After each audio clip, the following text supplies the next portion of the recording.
The fragility of that fossil fuel value chain and how it works has really been exposed. Regardless of where policy stands, you're going to find allocations into a sector where the return risk dynamic makes sense. Is renewables unstoppable? I think it is. First, wind and solar produced more electricity for the EU than fossil fuels in May 2023. The first month this had ever happened. 2 years on, renewable energy sources generated more electricity than coal globally in the first half of 2025. Both are notable milestones in the global energy transition towards renewable energy and away from fossil. But the path to a more sustainable and safer world is far from straightforward. I'm Andrew Belt, and a warm welcome to the PATcast, the podcast from PATRIZIA, an investment manager in global real assets. In PATcast 32, I'm joined by PATRIZIA's Head of Fund Management Infrastructure, Graham Matthews, Head of Infrastructure, Australia and Asia, Saji Anantakrishnan, and Head of Investment Management Sustainability, Edward Pugh. Graham, Saji and Edward will share their views on the energy transition, one of the 4 dual megatrends which guide PATRIZIA's investment strategy alongside digitalisation, urbanisation and the living transition. And we will focus on the picture in Europe, Asia and globally. So, thanks for joining me. So, as we've said at the top, there's a lot of momentum now behind the global energy transition. So, is it unstoppable? And Graham, I'm going to go to you first here. Well, Andrew, I think it is unstoppable. If we think about what was the reason for energy transition to start with, it's all about decarbonisation, about reducing the impact of global warming gases, and that remains. That hasn't changed. But also now we have 2 other really important factors that are supporting that same thing. One is that no longer is it the case that burning fossil fuels is the cheapest way of producing energy, right? We now know that renewables, particularly solar and wind, they are, in technical terms, the lowest long-run marginal cost of producing energy. And so sort of regardless of what's happening in terms of policies or whatever around decarbonisation, that fact remains. And so increasingly new plant will be based on renewables. And so over time that will continue. And of course the third factor now is just around energy security, right? Renewable energy is produced locally by its nature and doesn't rely on global supply chains around fossil fuels.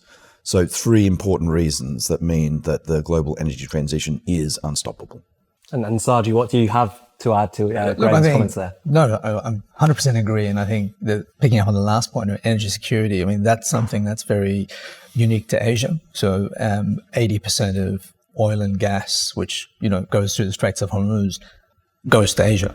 So ultimately, most of Asia is import dependent on fuel and has been for its history whilst it's built up its industrial complex. So today, energy security and supply means diversification, ensuring that you are creating locally sourced fuel. And the only way to create local source fuel, if you don't have any fossil fuel, is to think about renewable energy and generation, transition, demand management, investment in grid to improve efficiencies are critical. So I think Asia is well and truly a bit slower to sort of take up renewables, but it's accelerating rapidly. And I think the geopolitics of the world suggests that it's only going to get faster from here on in. And Edward, to add to Graham and Saji's comments there about the unstoppability of the energy transition. Well, I definitely agree with those points. I think when you're thinking about the energy transition, it's important to think about the drivers that are underpinning it. We've spoken about the pricing point. Renewable energy is now cheaper, and I would say that's a one-way price mechanism. It's only going to become cheaper as the technology develops, and fossil fuels are only going to become more volatile. So we don't see that trend changing. We've discussed the policy angle. And initially, there was a big focus on environmental policy, and that's withstanding. So the EU has just committed to a new interim decarbonisation target of 90% by 2040. So that ambition is still there. But as we've discussed, we're increasingly seeing that shift towards the national security. So I think the policy topic is also evolving.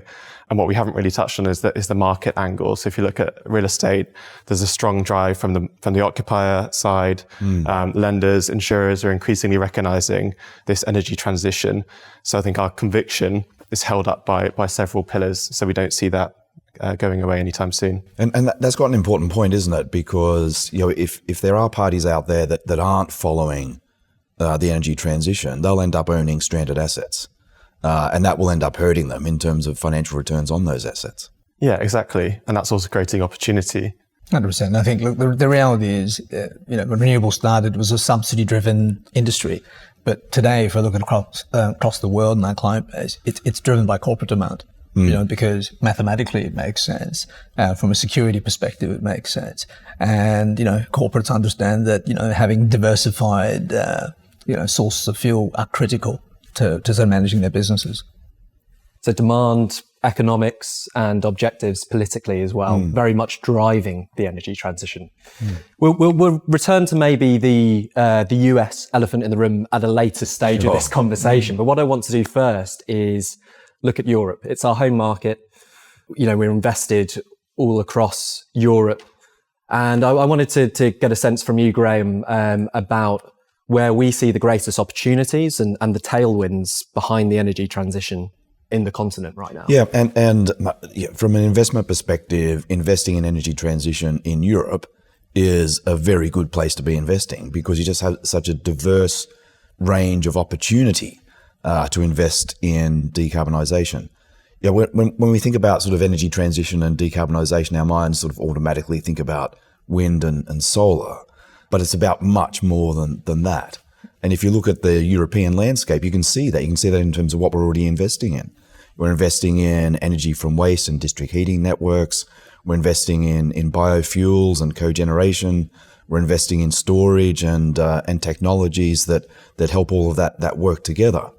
And I think that's really important because the European energy system of the future needs to be based on a range of different technologies. There can't be a single technology. There's not a single technology that can decarbonize every country in Europe.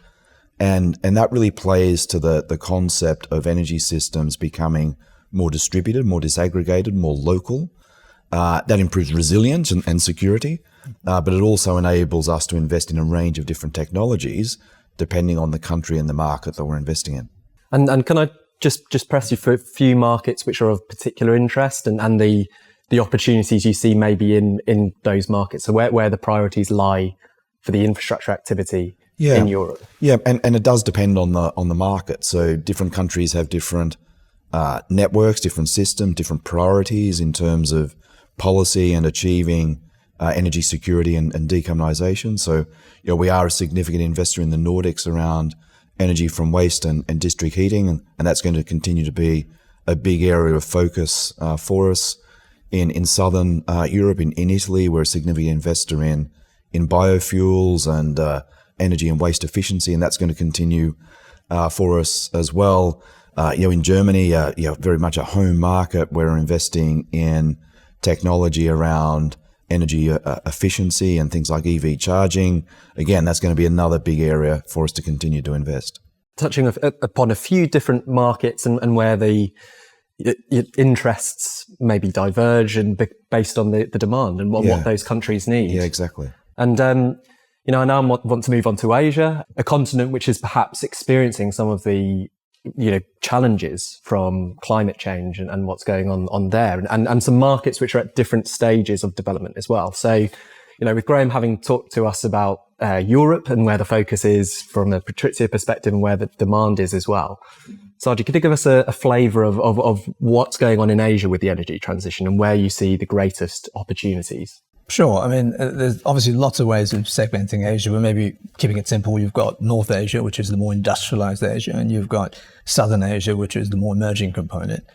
North Asia is well and truly on the path of the renewable transition, sort of, entered it early, had the capital, had the policy framework, and very much followed the European context. So we can see there are opportunities in North Asia, but from a relative sort of risk return perspective, South Asia has really been the laggard. They haven't had the fiscal ability to fund it in-house. The policy framework hasn't been there. but it's all catching up very quickly. So in terms of where I spend a lot of my time, it's in Southeast Asia and India, looking at, a market that rapidly needs to decarbonize for all the reasons we spoke about earlier, from a fuel security perspective, for the fact that, renewables really cost efficient and much more cost efficient than trying to build a coal-fired generator or a CCGT sort of genset and having a hub and spoke model. It's a very distributed model where you're building power generation near the demand centers.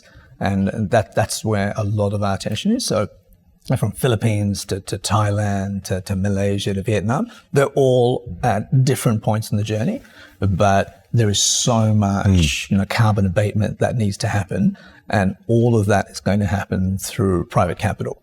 There are no governments in Southeast Asia putting up their hands and saying, we're going to drive this transition. So the retirement of the existing coal fleets and gas-fired generators is happening, and largely those are owned either within really large conglomerates or the government, but all the fresh capital coming in is private capital. And that's where policy frameworks have been opened up, and 100% ownership of infrastructure assets and energy assets, something, that didn't exist 10 or 15 years ago, is how the framework's developing today. I think a great example of that in practice is what we're doing in the Philippines now with commercial and industrial rooftop solar, which obviously produces green electricity, but just as important as that, it's cheaper electricity than what's available from the grid, and more secure and reliable as well. Well, 100%. And the reality is, we talked about earlier, right? If you're importing 90% of your fuel and you've got market forces impacting that, and if you think about the journey for that fuel and how far it's sort of actually coming to get to Asia, you're paying a very high price point. So ultimately, if you can have a locally sourced power, in this case, solar PV, and the platforms that we're looking at in the Philippines, we've invested in the Philippines, are customer-driven solutions. Yeah. So we go to customers like Lufthansa and Coca-Cola, and we say, look, do you have access to green power? If they don't, we can provide that power at a significant discount to what they pay in, through the merchant market. And the other thing that we can give is we can generally give energy security and uptime, because local markets there's congested grids, there's brownouts and blackouts, which are quite frequent. So the power isn't as reliable. Whereas if I'm developing sort of behind the meter solutions, either on your roof or ground mounted solar within your industrial precinct, you control the power. You've got, access to it real time. And, as battery costs follow a similar cost curve to solar PV, you can start turning that intermittent power resource into something that sort of approaches something akin to baseload. And that's also rapidly sort of gaining momentum in Asia. And it does help when you're in the equatorial zone. You've got incredible irradiation profiles. Yeah. And you refer to the reliance on private capital in really driving forward the energy transition in Asia. So, Graham there referred to one of PATRIZIA's investments, with rooftop solar, with Buscovitz Energy Inc. in the Philippines. And there's also cooling as a service, which we're invested in, which is a pan-APAC solution. So just a bit like how I asked Graham for a small comment on some of the markets within Asia, where do you see the opportunities right now in particular markets, and where is there that wider pan-APAC solution, would you say? Yeah, so certainly in the Philippines, we think it's been a very slow market to transition for a number of political reasons. So in the last 2 to 3 years, it's really opened up. They've got a renewable energy target which is ambitious but established and sort of sets the high watermark, if you will, to get people moving in the right direction. The legislative change around allowing 100% ownership of energy assets again, facilitates that movement of capital. So that's a market where putting in installed capacity and generation makes sense. If you consider other markets like Thailand, which started putting in PV in 2012, 2013, they had auction regimes. They need a bit more nuanced type strategies where we're thinking more about demand management and thinking about efficiencies. So you talked about our cooling as a service business.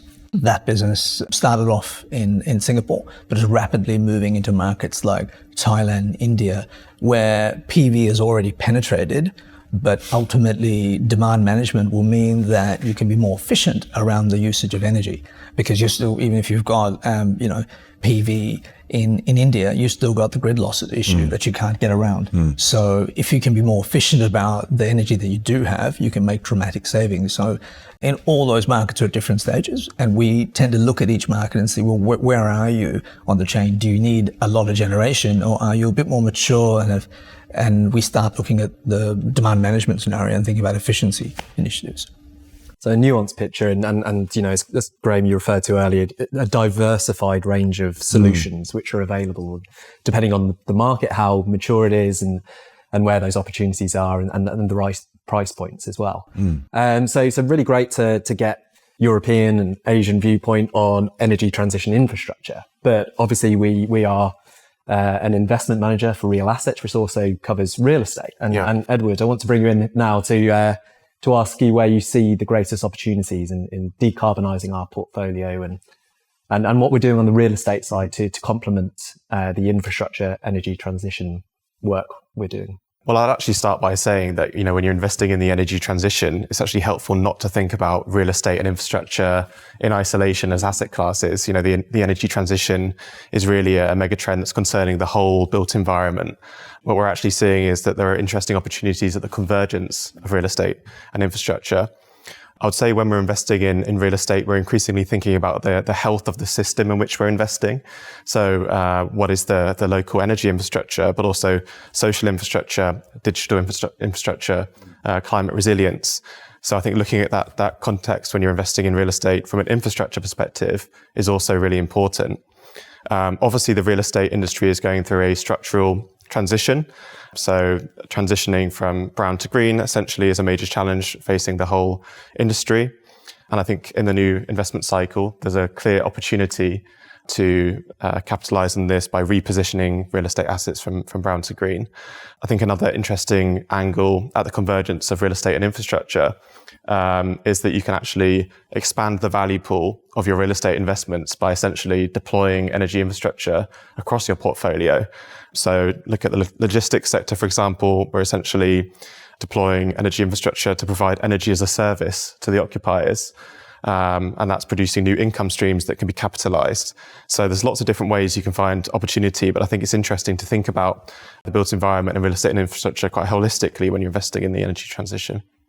And that's something which, again, PATRIZIA is very focused on, the holistic view on real assets, which is termed as re-infra. I mean, Graham, Saji, are you seeing that re-infra approach taking hold more so than perhaps previously? Well, completely. It's now sort of day to day what we're doing in practice. So if you think, for example, just one particular topic, how availability of energy and energy security can unlock the ability to do a real estate development. You know, it used to be the case throughout Europe generally that planning was the biggest impediment to development. Now, most of the time, it's energy. Grids just aren't capable of delivering over long distances the amount of energies that's needed. We see it here in the UK. We see it in continental Europe. How there's a long-term plan to connect users of power that extends out a decade. People can't wait a decade because it just ruins the investment case for a development. So being able to have access to local energy produced in a coordinated way with the development is one way of unlocking both the potential development and also value. Yeah, and the issue is obviously far more pronounced in Asia, right? Where the original energy infrastructure never penetrated the entire population anyway. If you look at the case of India, there's only 60% of people who actually have access to power. So the next 40%, are you going to go via the original hub and spoke model to get that last mile? Bad example, last mile, but longer than last mile. Or do you build distributed energy, which is locally sourced to get that 40%? Yeah. Because building grids and very large power stations just don't work. Yeah. So Asia sort of isn't going to repeat what happened in the Western world. They're coming up with their own model. And as technology evolves and price points change around, solar PV and wind and increasingly batteries, you can actually start imagining very different business models. And a lot of those are distributed behind the meter within industrial parks, building power for closer to the demand, so you're not having all that sort of heat loss and energy losses. And that's absolutely been the case for a long time, and only accelerating given all the things we're seeing today. So there are actually opportunities for emerging markets in Asia to leapfrog in terms of the energy transition. Yeah, and absolutely. not only follow suit in developed markets, but apply this as a way to get ahead. 100%, because if you can see where the developed markets have sort of struggled, where the congestion points are going to be, and the congestion points are going to be on the grid. And it's really, really expensive permitting technology to try and strengthen that grid. The smarter way is to not move molecules that far in the process. Build your power where you need it. And the good thing about renewables is it's easier to do, quicker construction times. It's modular in construction. And, the economics means it's actually really, really affordable today vis-a-vis building a fossil fuel plant. So you're not going to see, fossil fuels being built. But, as Graham said, I think that the reality of the transition is it's got to be a multi-fuel transition.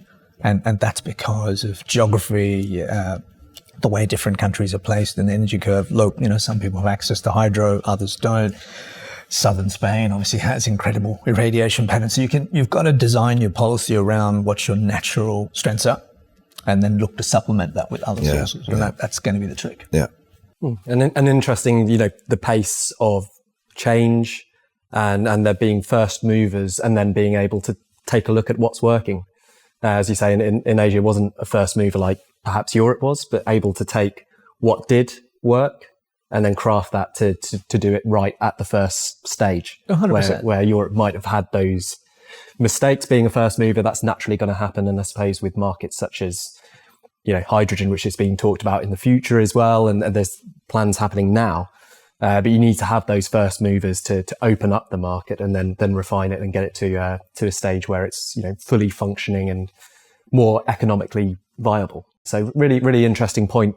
They're dwelling on those geographical factors, and then referring back to the re-infra point, it's having that expertise across both asset classes can really unlock the value which is needed for investment to come on board and drive the energy transition. So I'm going to stick with you, Edward, as head of investment management sustainability at PATRIZIA. You craft the sustainability goals for the company. Yeah. Where does energy transition fit within those sustainability goals, and how far are we in achieving those? Well, yeah, it relates very closely to our strategic priorities as a company. Obviously, we're investing along the dual megatrends, of which the energy transition is one of those 4 trends. But it also ties in with our net zero carbon strategy, which we developed now around 5 years ago. So this is really our long-term strategic anchor that kind of aligns the direction of the company with, the priorities of government, with institutional capital. And I think it's been a driving force for how we put that structure around how we're investing in line with the energy transition. So that's now a lens through which we look at every investment.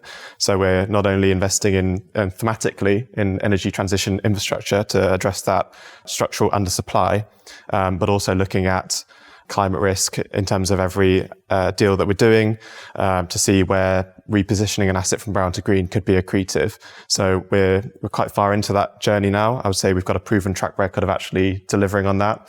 We've got lots of examples where we've successfully repositioned real estate from brown to green and delivered strong financial performance as an outcome. And the same goes across our infrastructure investments, where it's not only thematic investment, but also active asset management to really reposition assets as part of the business plan. So very much closely linked to our overarching sustainability strategy, which again is that long-term anchor. So absolutely central, of course. And yeah, using what is out there in terms of objectives more widely, and then benchmarking against it from a PATRIZIA perspective so that we're in line or indeed even further ahead. I mean, would you say we're further ahead, or would you say we're in line with energy transition objectives from a wider perspective? Yeah, I mean, I would say progress is definitely non-linear, but in terms of our long-term ambition, it's ambitious. So it's in line with the leading governmental targets and the leading institutional investor targets. But of course, everything we do has to be mandate specific. So it's really about consistently applying that lens to every investment that we're making, and looking for opportunities for where decarbonisation can really be accretive. Non-linear. I'm going to stick on that terminology just there, because now we're going to move back to what was mentioned towards the beginning.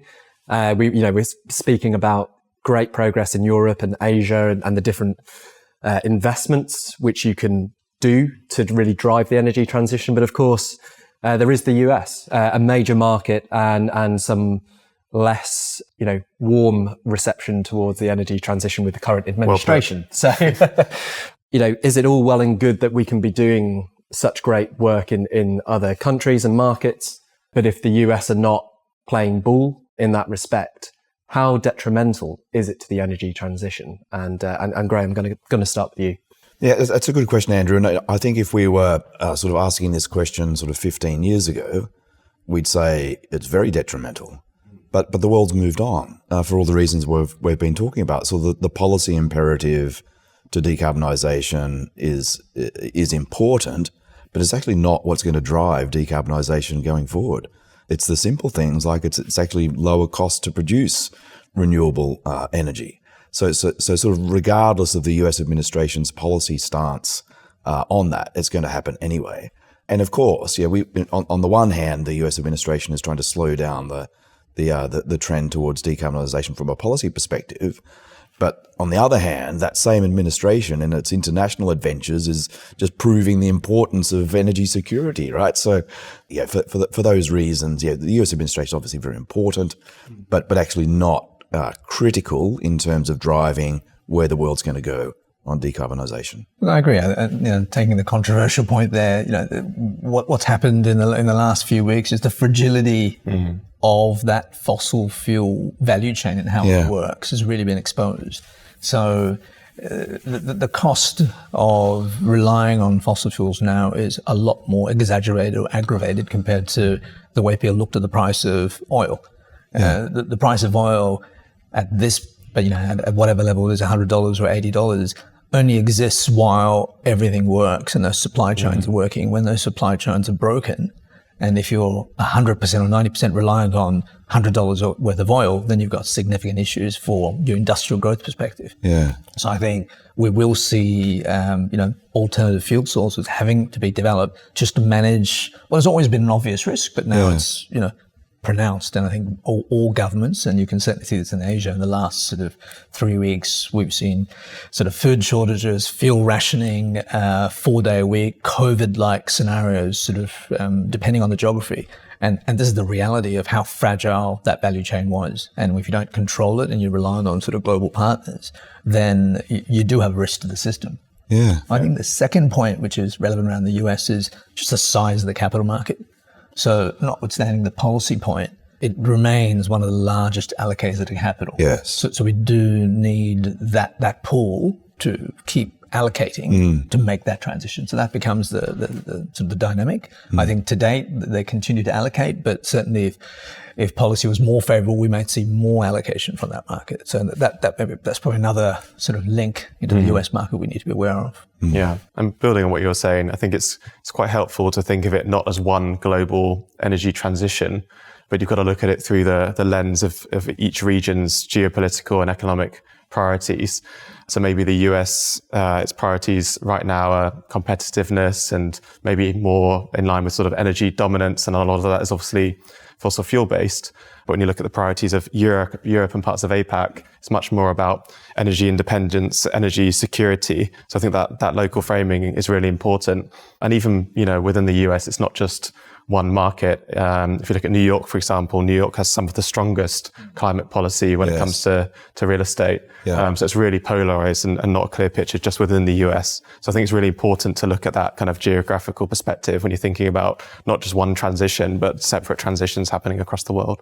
So perhaps a bump in the road on this journey and limiting in terms of the potential of the energy transition. You mentioned the markets and US investors, as long as they're still supportive, then there shouldn't be as much of an impact. But it's the speed as well at which we can reach those goals. Yeah, and to the support point, as Graham said, I suppose originally when renewables started, the support was around policy and sort of greening of portfolios. Today it's about economics. Yeah. The reality is the economic returns and viability of renewables means that regardless of policy, and if you're a US investor or any investor, if the returns make sense for the risk you're taking on, you're going to allocate pools of capital. So it's changing very, very quickly.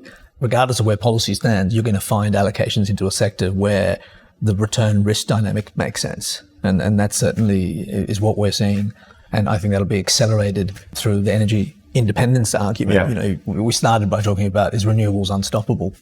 I think it is, because we let the cat out of the bag with renewables. Now we've got a second theme, which is energy independence, which is going to drive it even harder, I think, for each of these countries to have locally sourced, sustainable ways of generating, energy for their domestic markets. And even for, say, the US economy, so the US economy may not be reliant itself on gas and oil molecules produced in the Middle East, but it is still reliant on the global price of that energy, regardless of whether it's producing its own fossil fuels or not. Good to get that positivity, redress maybe what some of the headlines might be stating on this topic, and swing back to what we spoke about at the beginning. Is it unstoppable, the energy transition? Yes, it is. And also interesting from a climate resilience point of view as well. I think some of the topics you've discussed about making our real estate resilient, very important. A UN report out today, just talking about some of the increasing temperatures, which we're still going to be experiencing, and we need to adapt. That's another point which comes into the management of real assets and making sure we have the right assets for society. So now that we did swing back to the original question at the beginning, I do want to just end with a final question and a final note from the three of you. So how positive are you feeling about the energy transition? And Saji, I'm going to go to you first. Oh, look, incredibly positive. And I guess from my perspective, I operate in a region which was much slower to the transition. And given the geopolitics of what's happened in the last little while, that urgency to transition has transformed into a very, very strong political will. I think the corporate demand was always there. And now we're going to see much more aggressive planning and, reduction of permitting and bottlenecks required to get that energy security and, sovereignty. It's become a sort of sovereignty and security issue now, on top of being able to produce energy to support, what needs to be double-digit growth for these nations to sort of come from being emerging into, developed world status. So very positive. Edward, your positivity barometer for the energy transition. Yeah, very positive. I mean, we've discussed a lot of the drivers, and I think it's, there are multiple factors converging as tailwinds behind this megatrend. And we're not seeing those stopping. I think as we've touched on, since Russia-Ukraine, we've really seen that shift into security and energy sovereignty. And in light of recent events, I think that uncertainty is definitely creating more of a need for the energy transition. So I think there are multiple pillars that are holding this up, and therefore we maintain a strong conviction. And I think it's not just about backing the energy transition. It's about, not just investing green, but being selective and finding those opportunities to really leverage the transition to deliver outperformance. Good stuff. And Graham, a final word. Yeah, no different from me either, Andrew. So I'm very positive about the energy transition. Energy transition is here to stay. And I'm excited about the opportunity that brings for us from an investment perspective as well.